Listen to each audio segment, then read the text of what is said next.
하나님 아버지, 오늘 또 우리 하나님이 함께 하셔서 이렇게 날씨가 추워짐에도 우리의 신앙은 더 뜨거워지게 도와주시고, 미련하고 어리석은 모든 걸 다 주님께 맡겨버리게 도와주시고, 하나님을 아는 지혜로 충만하게 도와주시며, 하나님을 믿는 믿음의 소망 가운데 우리가 영적 생활을 잘할 수 있도록 도와주시고 인도하여 주옵소서.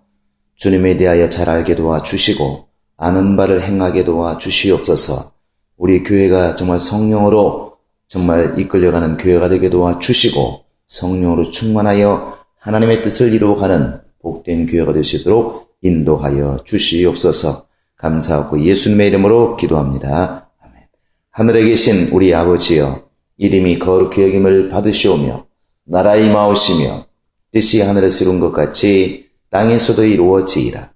오늘날 우리에게 일용할 양식을 주옵시고 우리가 우리에게 죄 지은 자를 사하여 준 것 같이 우리 죄를 사하여 줍시고 우리를 시험에 들게 하지 마옵시고 다만 악에서 구하옵소서. 나라와 권세와 영광이 아버지께 영원히 있사옵나이다. 하나님의 말씀은 야고보서 1장 5절부터 8절까지 보겠습니다. 야고보서 1장 5절로 8절입니다. 시작. 너희 중에 누구든지 지혜가 부족하거든 모든 사람에게 후히 주시고 꾸짖지 아니하시는 하나님께 구하라. 그리하면 주시리라. 오직 믿음으로 구하고 조금도 의심하지 말라. 의심하는 자는 마치 바람에 밀려 요동하는 바닷물결 같으니 이런 사람은 무엇이든지 주께 얻기를 생각하지 말라. 두 마음을 품어 모든 일에 정함이 없는 자로다. 아멘. 하나님은 근본이 되시는 분이십니다. 우리가 복과 생명을 얘기하지만 사실 모든 지혜의 근본도 바로 이제 하나님이십니다. 그래서 잠언 선생님이 말하고 있는 것처럼 하나님을 경외하는 것이 모든 지혜의 근본이고 지식의 근본이다. 이것을 또한 아는 것이 그게 바로 이제 지혜입니다. 우리 인간은 배운 바에 대해서 또 경험한 바에 대해서 상당히 큰 가치를 두기 때문에 우리 인간들이 이룬 것에 대해서 놀라기도 하고 실제로 놀랍기도 합니다. 이 세상에서는 동물이나 모든 식물이나 자연 속에서 인간보다 뛰어난 존재가 그리 많이 눈에 보이지 않기 때문에 인간 자체를 대단하게 봅니다. 그래서 만물의 영장이란 말을 우리는 쓰고 있고 또 인간은 대단하다는 말을 스스로도 많이 하고 있습니다. 그러나 또 한편에서는 인간의 한계에 대해서도 우리는 많이 말을 합니다. 우주가 이제 몇백억 광년 되는 그런 엄청난 어마어마한 크기인데 지금 우리는 우리 은하계 하나 지금 벗어나지를 못하고 있습니다. 우리 태양계를 벗어나서 우리 은하계를 벗어나고 우주까지 여행하는 것, 꿈으로는 가능하고 영화로는 가능하지만 아직은 우리 태양계 자체도 이제 사람이 벗어나지를 못하고 있고 가장 근접한 달 정도 이제 다녀오는 정도를 가지고 굉장하다 말합니다. 그러나 태양을 중심으로 돌고 있는 이 우리 태양계와 같은 이 태양계가 이 우리 은하계만 하더라도 2천억 개가 있다고 그러죠. 그런 또 2천억 개가 있는 이런 은하계가 또 우주에는 또 한 2천억 개 정도가 있다고 그럽니다. 우리 인간의 한계가 얼마나 미약하다고 하는 것을 알 수 있고 또 지금 아프리카에서 창궐하고 있는 그 에볼라 거의 치사율이 거의 80-90% 된다고 그러는데 그래서 악수도 이제는 손을 잡고 하지 않고 어깨로 부딪히고 그냥 겸손한 신용만 하고 서로 접촉을 하지 않는다는 것이죠. 의학이 이렇게 발달했어도 의사가 이렇게 세계적으로 많이 있어도 그 에볼라를 아직까지 제대로 잡지를 못하고 있습니다. 우리나라에서 퍼지고 있는 구제역 같은 경우도 마찬가지죠. 그 소 수백만 마리를 죽일 수밖에 없는 그것이 바로 우리 인간의 한계라는 것이고, 그런 병들뿐만 아니라 우리는 당장 내 앞에 있는 내일의 일도 모르는 것이 인간의 한계입니다. 그러므로 우리는 지금 우리가 이루어 놓은 것에 대해서, 알고 있는 것에 대해서, 경험한 것에 대해서 이렇게 자랑하는 것이 결코 하나님 앞에서 그것이 영리한 짓이 아니라는 것입니다. 지혜로운 것이 아니라는 것이죠.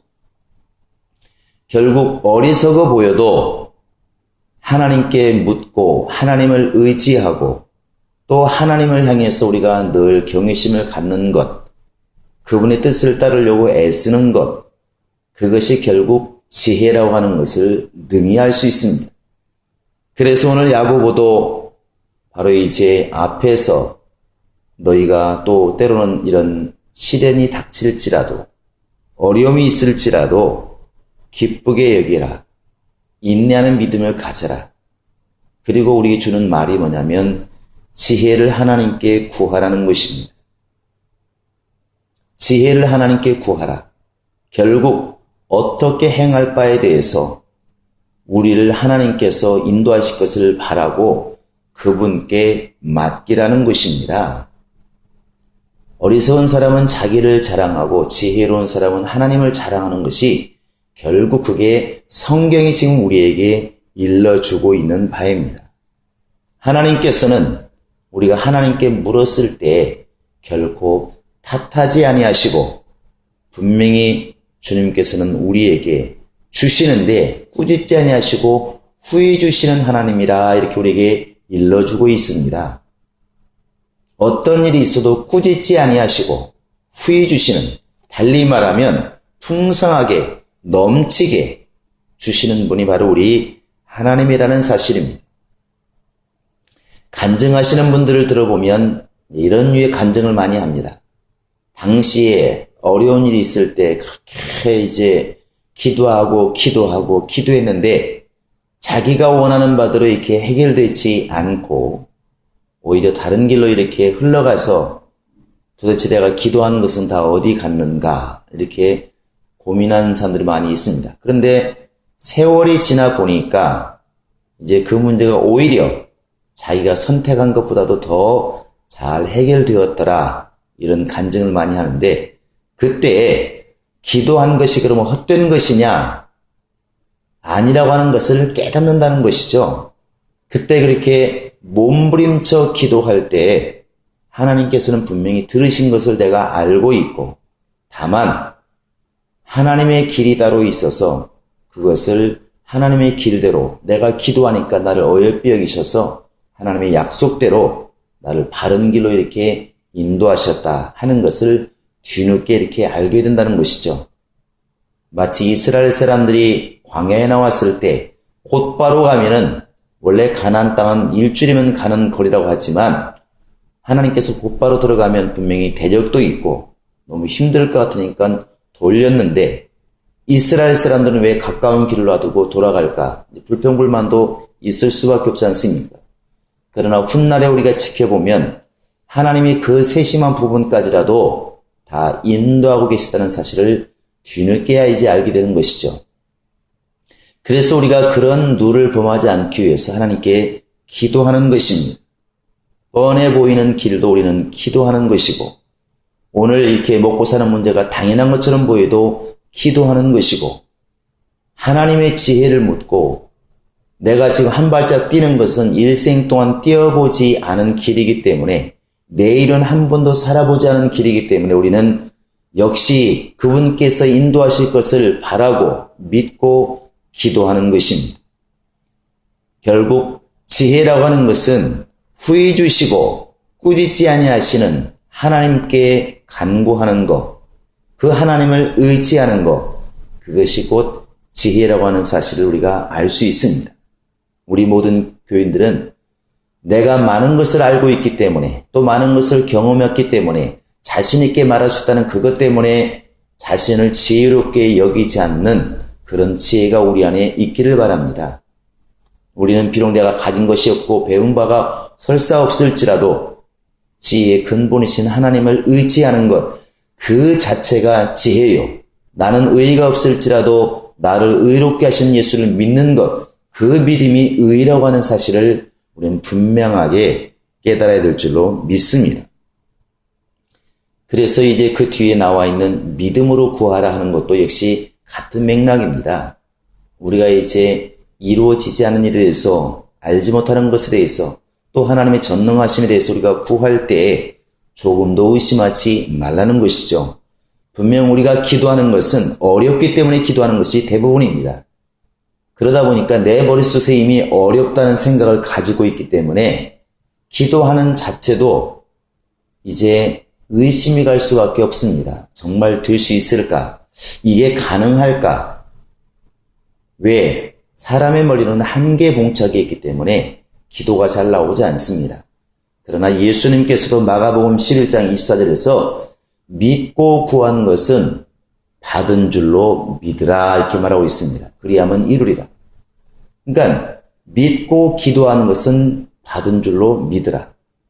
기도하는 것과 받은 것은 동격으로 보는 것입니다. 특별히 믿고 기도하는 것. 그 말을 뒤집어 놓은 게 이제 오늘 말씀이죠. 믿지 않고 기도하는 것, 그건 아예 받을 줄로 생각지 말라 이것이죠. 두 마음이란 말을 쓰고 있습니다. 될까? 안 될까? 하나님 응답하실까? 안 하실까? 이게 기도한다고 될까?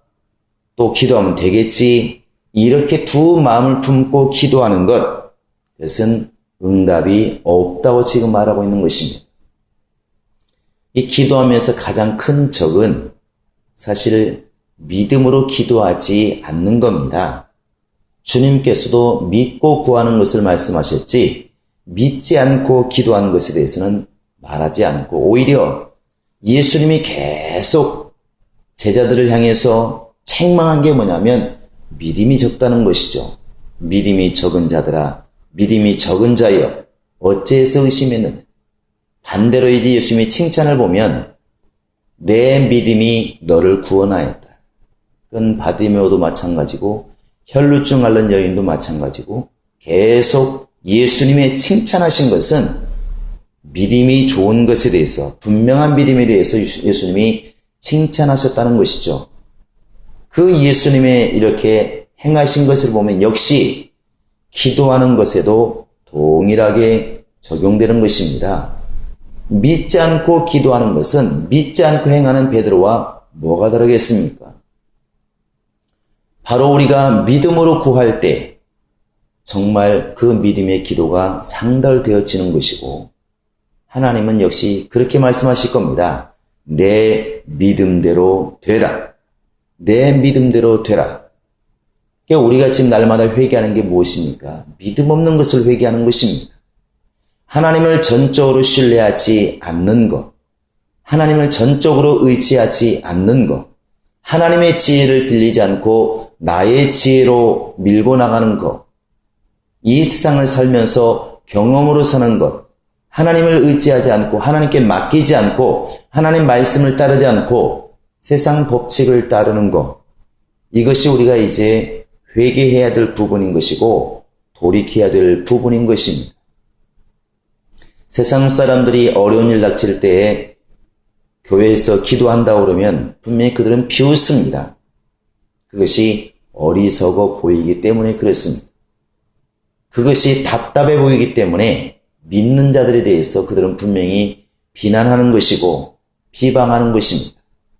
그러나 그 어리석음이 오히려 하나님 안에서는 지혜롭다고 고린도서 1장에 이렇게 분명히 말하고 있습니다.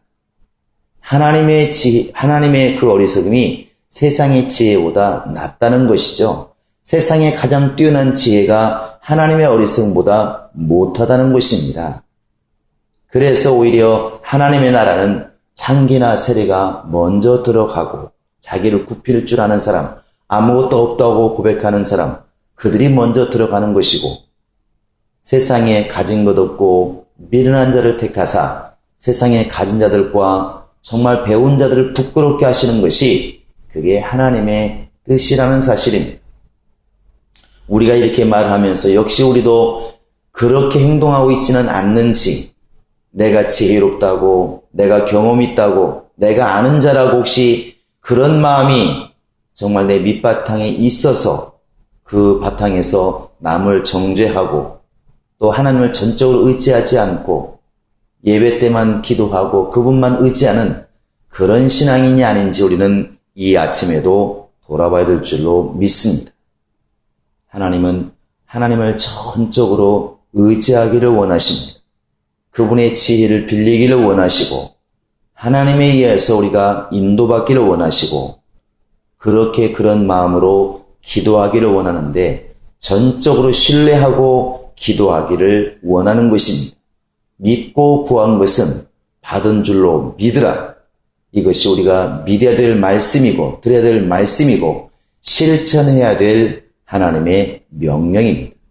정말 이 아침에 우리가 기도할 때 내게 이런 지혜와 이런 믿음이 있어서 항상 세상의 지혜가 아니라 하나님의 지혜 가운데 내가 행하게 도와주시고 내가 정말 기도할 때도 중언부언하는 기도, 정말 의심하는 기도, 두 마음을 붓는 기도가 아니라 하나님을 전적으로 신뢰해서 하나님을 믿고 구하는 반드시 응답이 있는 믿음의 기도가 나를 통하여 일생 동안 이루어지게 하소서. 우리 간절히 기도하시겠습니다.